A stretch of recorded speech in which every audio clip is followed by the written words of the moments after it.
Hi everyone! Welcome back to my channel. And bago ako mag-start, nagpapasalamat pala ako sa lahat ng aking mga subscribers and mga nanonood ng video ko about sa mga gamit namin dito sa bahay. And today nga ay isi-share ko sa inyo itong Hanabishi na air fryer 7.0 liters. Last month nga pala ay nasiraan kami ng air fryer kaya kami ay bumili naman nito. This is worth 4,000 to 5,000 pesos. Depende kung saan nyo bibilhin. Pero for this one, binili namin siya online. And this is around 4,500 pesos. So guys, for this video, ipapakita ko sa inyo itong panlabas at yung loob nitong Hanabishi air fryer na to. Pati na rin yung kanyang functionality.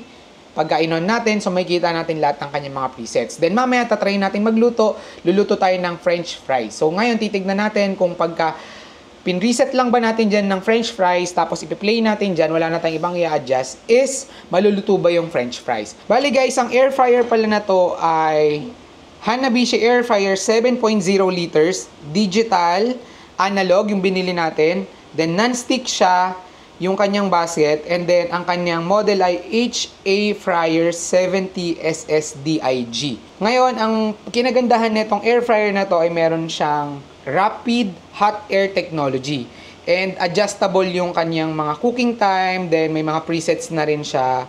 Okay guys, let's start. So dito muna tayo sa kanyang panlabas. Ito yung outer niya. So ito ay stainless steel. Then nandito yung logo, ayan. Ito medyo malaki yung basket niya. Hihilain mo lang siya para mabuksan, ganyan lang. Then sa may bandang gilid, ayan, puro plastic na yan, hanggang likod. Plastic na lahat yan. And dito, ganun din sa kabilang side, plastic na rin yan. Tapos yung air niya ay dito lumulusot. Ayan. So meron siya dito, yan, mga ganyan. So ito yung part kung saan pwede niyang higupin yung hangin, ipapasok niya dun sa loob ng air fryer, and then dito niya ilalabas. Or vice versa. So guys, yung part na yan, mainit yan. Expected nyo, pati ito, mainit din yan. Yung kanyang saksakan, wala kayong magiging problem. Dahil ang saksakan niya is ganito lang. So, wala nang mga kailangan pa ng mga connector or adapter. So, direct nyo lang isasaksak kanyan. Yung kanyang saksakan is hindi rin ganun kahaba. Mga tansya ko ay 1 meter lang to. So, estimate nyo na lang kung saan nyo ilalagay. So, guys, before tayo mag-proceed doon sa may loob, since nakasaksak na siya, ipapakita ko sa inyo muna yung presets niya. So, dito makikita ninyo, nandito yung timer and nandyan yung settings ng temperature niya. So, hanggang 200 degrees yan. Ayan. So, pag ang minimum naman niya ay 50. So, dito lang, plus lang, plus minus lang para sa temperature. Pagka nag 190 ka na, ang next na niyan 200. Tapos, hindi naman yan magto 210, 220, babalikan sa 50. Sa timer naman, ayan, every minute is counting siya. So, ganyan, up to 60 minutes to. Pagka nag 60 minutes, babalik lang din yan sa 0. So, ayan. Ganyan lang naman siya. And, ang default niya, pag nakabukas, 180 and 15 minutes. So, ngayon guys, meron siya ditong iba't ibang klaseng preset. So, meron siya dyang french fries, karne, chicken, steak, ganyan. Tapos, magbe-bake ka ng cupcake, hipon, isda, chicken ulit na buo, tapos mga gulay. Ito, pang hot air lang siguro itong isa. Ngayon guys, syempre hindi lang naman ganyan yung ipapakita ko sa inyo. So, syempre, lagi natin sinusubukan yung appliances na pinapakita ko sa inyo. Mamaya, magluluto tayo ng french fries. Ngayon, ang gagawin natin mamaya ay, kunwari, i-click natin tong french fries, so 200, and then, nasa 18 ata yung minutes niyan. Ipi-play lang natin. Ayan, tama, 18. Nasa 18 minutes yan. Ipi-play lang natin. Ngayon, titignan natin kung maluluto yung french fries. Okay, so, gamit lang yung preset. So, doon natin malalaman kung effective ba yan or kung tama ba yung mga setup nila dyan. Pero, sabi ko nga sa inyo, adjustable naman yan. So, kayo na lang bahala dyan. So, mga guide lang naman yung mga presets na yan. Okay guys, dako naman tayo dito sa kanyang loob. Ganito kalaki yung basket niya. Ayan. So, kasya dyan ang isang buong manok. So, yung lalim niya, ganyan lang din. So, isang buong manok nga lang yung kasya dyan. So, ayan. Yung basket niya ay non-stick. So guys, ito, yan, detachable to. Ayan. Ganyan lang siya. So pagka nagluluto kayo, magaan lang siyang dalhin. Hindi mo na kailangan dalhin itong pinaka-basket niya dyan. Nag-air fryer kami. Naglalagay talaga kami nitong, ayan, aluminum foil. Para sasaluhin niya lahat nung mga mantika. So hindi mo na kailangan linisan itong ganito niya time to time. Every time na nagluluto ka. So ganyan lang. Ayan, tapos pagka marumi na yan, tatanggalin mo lang naman yan, papalitan mo lang ng panibagong aluminum foil. So yan, medyo marumi na, tanggalin natin, palitan natin siya. Reminder lang guys, before nyo ilagay ulit yung aluminum foil, linisan nyo muna syempre. Punasan nyo lang. Bali guys, ayan, nalagyan ko na ng aluminum foil, ilalagay na lang din natin itong kanyang basket. Ayan. So nagkiklik lang siya dyan. Tapos ito, ayan, para matanggal yung basket, kailangan nyo lang i-click to. Ganun, up, then, kailangan mag-click yan. Ayan, okay na yan. Ayan. Tapos, ang importante pala dyan guys, tatandaan ninyo, itong may mga parts yan dito na nagpapagana nitong air fryer. So, kung makikita nyo dyan, medyo gas-gas itong part na to dahil yan yung parang nagiging switch ng air fryer. So, kaya kapag nakasaksak siya pero wala yung basket niya, ganyan lang siya. So, hindi siya naka-on. So, ito yung key dyan para mag-on yung air fryer ninyo. So, guys, silipin muna natin tong ilalim. Kayo na bahala sumilip So guys, ayun yung loob niya. Kayo lang nakakakita niyan dahil yung camera lang ang nasa loob. So hindi ko na makita pero check nyo na lang. Pero for sure ako dyan, may hot plate yan na nakapaikot. Dahil yan yung parang source of heat. Tapos may fan dyan which is isa-sanction niya yung hangin papasok sa loob ng air fryer and then lalabas yan sa mga gilid-gilid dito. So ayun, kayo lang nakakita dyan guys. Pero ayan yung pinakaloob niya para makita nyo rin. So, ayun guys, nakita nyo na yung labas at loob nitong air fryer natin na Hanabishi. Ang gagawin naman natin ngayon ay susubukan natin magluto. So, maghihiwa muna ako ng patatas, tapos ilalagay natin siya dito sa ating air fryer. Tapos lulutuin natin siya, okay? Balikan ko kayo. So guys, nakahiwa na tayo ng patatas, ilalagay na natin yan sa air fryer. Naglagay lang din ako dito pala ng aluminum foil. Then, sprayin lang natin siya ng konting mantika. Wait lang. Ayan, sprayin lang natin ng konting mantika. Then, lagay na natin yung patatas.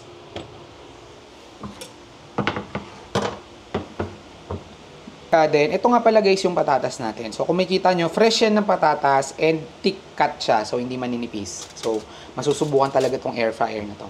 So, lagay lang natin dyan.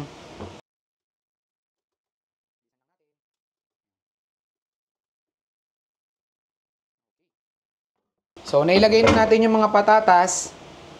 Kinagandaan pala nitong air fryer na to, since yung basket niya ay nakahiwalay, so yung hangin dyan, so magkakaroon siya ng parang cover ng hangin, tapos dito sa loob, yung circulation niya mas maayos. Kasi itong gilid is hindi siya nakapaloob dun sa loob, dito sa loob, kung nagigets nyo yung sinasabi ko. Kaya siguro ito yung rapid air technology kasi maganda yung circulation ng hangin dito sa loob. Although nilagyan natin ng ganito guys, ang expectation ko dyan is hindi masyadong maluluto yung ilalim. Pero okay lang yun. Kasi this is less time para lagi nyong linisin yan every time na gagamitin nyo. So aluminum foil lang. Okay guys, tara lagay na natin. Oops, ayan. So pagka nilagay nyo dyan, makita nyo yan, tutunog yan. Then hindi pa yan naka-on. Kailangan nyo munang pindutin dito. Then, pagka-pindot nyo dyan, preset tayo guys, preset. So, yan, french fries. Then, play lang natin. Okay. Yan.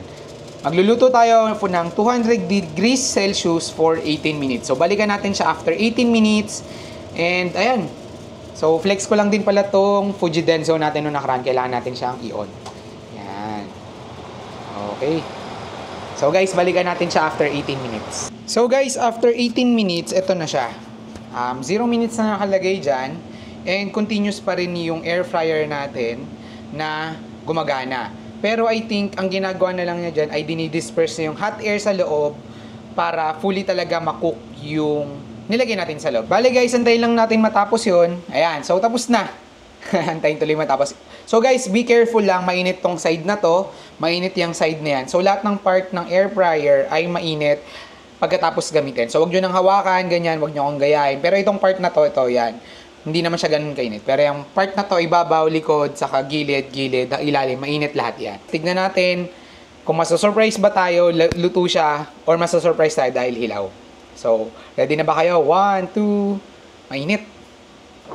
3, oh, luto siya guys. Ngayon, ang problema ko lang, mukhang nasunog. Nasobrahan ata. Pero tingnan natin, lalagay ko lang sa may plato. So, lipat natin ha. So, bali guys, ito siya. Nalipat ko na sa plato. And I think hindi naman siya sunog. Cook siya. Pero sabi ko nga sa inyo, may uneven yung pagkakaluto niya dahil nilagyan natin ng aluminum foil. Ngayon guys, if ever magluluto kayo ng french fries na frozen galing sa may supermarket and then iluluto niyo sa air fryer, I will suggest wag nyong sundin yung preset doon na french fries kasi masusunog yon for sure ako. Kasi ito ay thick cut fries tapos fresh pa siya. And ito na siya. Lutong-luto siya, guys. Hindi siya sunog, guys. Maganda yung pagkakaluto niya. So, ayan, guys. Tikman natin siya. So, wala tayong nilagay dyan na kahit ano. Asin, wala. Lahat, wala.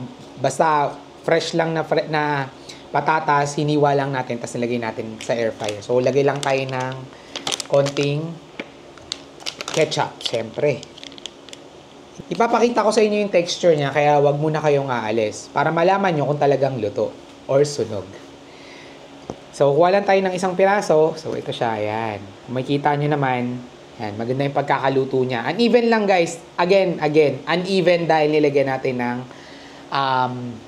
aluminum foil. Pero kung walang aluminum foil, ganito lahat ng kulay niyan. Walang ganito. So, ayan, guys. Malambot naman siya. And, I think, ayan, mausok po. Init, oh. Luto siya, guys. Malambot yung loob. Tignan natin. Sausaw lang natin. Yung labas niya, syempre hindi siya crispy. Dahil hindi naman to niluto sa mantika. Yung labas niya ay masarap. Hindi ko siya ma-describe as crispy dahil hindi naman siya crispy. Pero yung loob niya, guys, ang lambot, ang sarap. So, di ba yung french fries, sabi nila, crispy on the outside, soft in the inside. So, ito, hindi siya ganun ka-crispy sa labas, pero soft in the inside. Mushy. Mushy yung loob niya. Harap. And so guys, ayun, kung umabot ka sa part ng video na to, maraming salamat. Alam ko naman na hindi ako yung pinanood nyo dito, kundi yung air fryer natin. So, hindi ako yung pinanood nyo dito ng kumakain. So, hanggang dito na lang siguro guys. And please like, share, and hit that subscribe button para naman sa mga susunod na video ay mag-alert yan sa inyo or mag-notify. So, ayun lang guys, maraming salamat at ubusin ko lang tong french fries. Love you, thank you! Magmukbang video kaya ako. Huwag niya. Bye.